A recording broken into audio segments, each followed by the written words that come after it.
அப்பா செத்து இன்றைக்கு நான் ஒன்றும் சாப்பிடல. சப்பாத்து புதுசு இல்லே, இது பேக் புதுசு இல்லை. 28 பிள்ளைகளுக்குள்ள தோடில்லாம் போறேன். கடவுள்கிட்ட அம்மாக்கு நல்லா வந்துடணும் கடவுளே என்று. அனைவருக்கும் இந்த நேரத்தில் பணிவான வணக்கத்தை தெரிவித்துக் கொள்கின்றேன். நான் உங்கள் கௌசிராங்கள். இப்போது எங்க இருக்கிறோம் பார்த்தால் இலங்கையில் மட்டக்களப்பு ஆரியம்பதி என்ற கிராமத்தில் உள்ளோம்.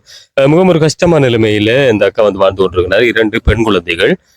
கணவர் இறந்து ஒரு 10 ஆண்டுகள் பூர்த்தியாகின்ற அந்த வகையில் இந்த அக்கா வீட்டு வேலை செஞ்சு இப்படி வேலைகளை செஞ்சு அந்த குடும்பத்தை பார்த்து கொண்டிருந்தா. இப்ப இந்த அக்காவுக்கு சுவையின காரணமாக இந்த வேலையை செய்யக்கூடிய மாதிரி இல்லாத நிலைமையில வாழ்ந்து கொண்டிருக்கிறாங்க. என்ன மாதிரி கேட்டு தெரிஞ்சுள்ளோம். வணக்கம், உங்களோட பேரு? கிருணிக்கா. என்ன மாதிரி உங்களோட குடும்பத்து நிலைமை எப்படி? உங்களோட அப்பா செத்து 10 வருஷம். அதுல எங்கட அம்மா வீட்டு வேலைக்கு போய் எங்களுக்கு சாப்பாடு தந்தவ. ஒரு 2 வருஷமே எங்கட அம்மாவுக்கு காலையெல்லாம் போயிட்டு அதோட எங்கட அம்மா வேலைக்கு போறல. அதுல எங்களுக்கு கஷ்டம். எத்தனை சகோதரம்? நானும் எங்கட அக்கா சகோதரம். அக்காவுக்கு எத்தனை வயது? எங்கட அக்காவுக்கு 16 வயது, எனக்கு 10 வயது. அப்பா எத்தனை வயது? எனக்கு 10 மாதம். சப்பாத்து பிஞ்சு போயிட்டு எங்கட அம்மா பக்கத்து வீட்டு அக்காட்டு போய் பிள்ளைற பழைய செருப்பு இருந்தா தாங்க கொஞ்சம் ஸ்கூலுக்கு பிள்ளைக்கு கொஞ்சம் போட்டு போயிட்டு தாருன்னு கேட்க அந்த அக்கா ஒரு சின்ன இது கொடுத்துருந்தவ. அது என்ன காணா. அப்புறம் அதைத்தான் போட்டு போய் கொண்டிருக்கேன். அந்த அக்காட பிள்ளைற சின்ன வயசு செருப்பா மட்டும் கொடுத்துருந்த சப்பாத்த அதை போட்டு போய் கொண்டிருக்கேன். இல்ல, கால் நோவுறதுதான் போட்டு போகல. அது இதெல்லாம் நோறது. அது சின்ன பிஞ்சு இருக்கேன் சப்பாத்து. நான் இப்ப சின்ன ஒரு சப்பாத்து தான் பாடசாலைக்கு போட்டு போறேன். அது என்ன போட்டு போனா கால் நோவுற. நான் சின்ன ஒரு சப்பாத்து தான் போட்டு போறேன். எங்களுக்கு அது வாங்குறதுக்கு வசதி இல்லை. சப்பாத்தோ செருப்போ வாங்குறதுக்கு எங்களுக்கு வசதி இல்லை. அப்படி அந்த நிலைமையில நாங்க வாழ்றோம். சில நேரத்துல அம்மா யோசிச்சு இருந்தா எங்களோட பக்கத்து உள்ள ஒரு அண்டி இருக்காவ. அவ என்ன யோசிச்சிருக்கான்னு கேப்பாவோ. எங்கட அம்மா சமைக்கல, பிள்ளைகள் பசிக்குதான்னு சொல்லுது விளாண்டியனோன்னா அவ அவங்களோட வீட்டு ஏதாவது இருந்தா அவங்க இரவு சமைச்ச சாப்பாடு ஏதாவது இருந்தா கொண்டு தருவாவோ. கொண்டு கோப்பைக்குள்ள வச்சு கொண்டு தருவாவோ. நீயும் சாப்பிட்டு பிள்ளைகளுக்கு கூடண்டு. சில நேரத்துல சாப்பிடாம இருந்திருக்காம். வீட்டுல தேத்தனி அம்மா வச்சு தந்தா குடிப்போம், இல்லாட்டி சாப்பிடாம தரிக்கிறவங்களோட வீட்டுல. அப்படி ஒரு நிலைமையில நாங்க வாழ்ந்து கொண்டிருக்கோம். எல்லாரும் பைக்லயும் ஆட்டோலயும் இறங்குவாங்க. புது வேக் கொண்டு வருவாங்க, புது ஷூ போட்டு வருவாங்க. எல்லாரும் சைக்கிள்ல வருவாங்க. அப்ப எனக்கு சைக்கிள் இல்லே, சப்பாத்து புதுசு இல்லே, இது பேக் புதுசு இல்லைன்னு நான் யோசிக்கிறேன்.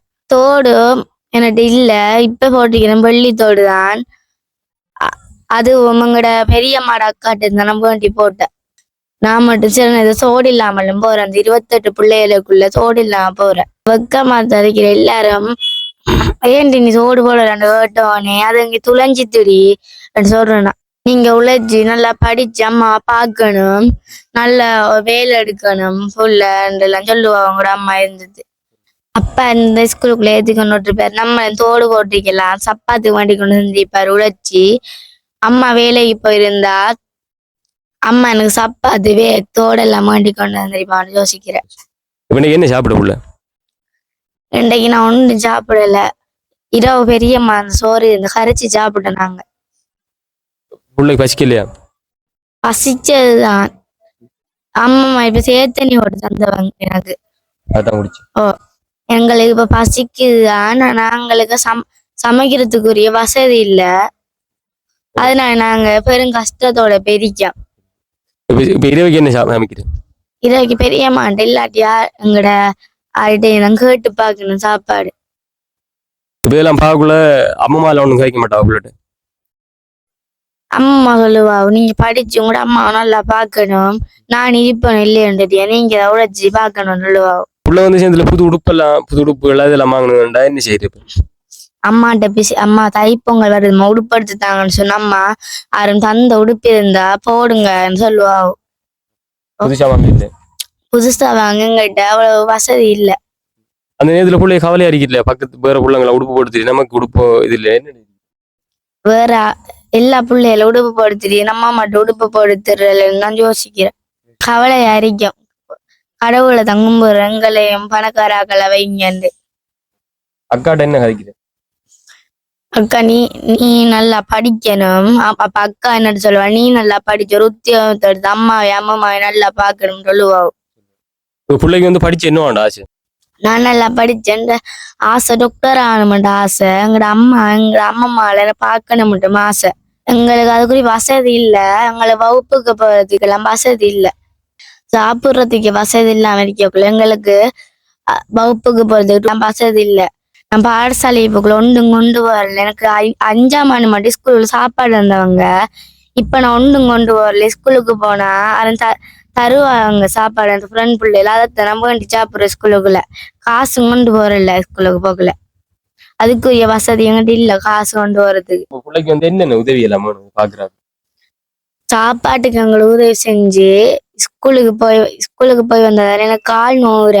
அதுக்கு போக்குவரத்துக்கு ஒரு சைக்கிள் ஒண்ணு மேடி தந்த. படிப்பு செலவுக்கும் உதவி செஞ்சு.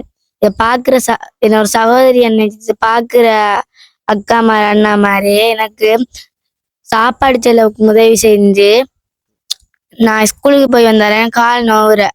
ஒரு போக்குவரத்துக்கு ஒரு சைக்கிள் ஒன்று மேடி தந்து படிப்புக்கு செலவுக்கு உதவி செய்யுங்க.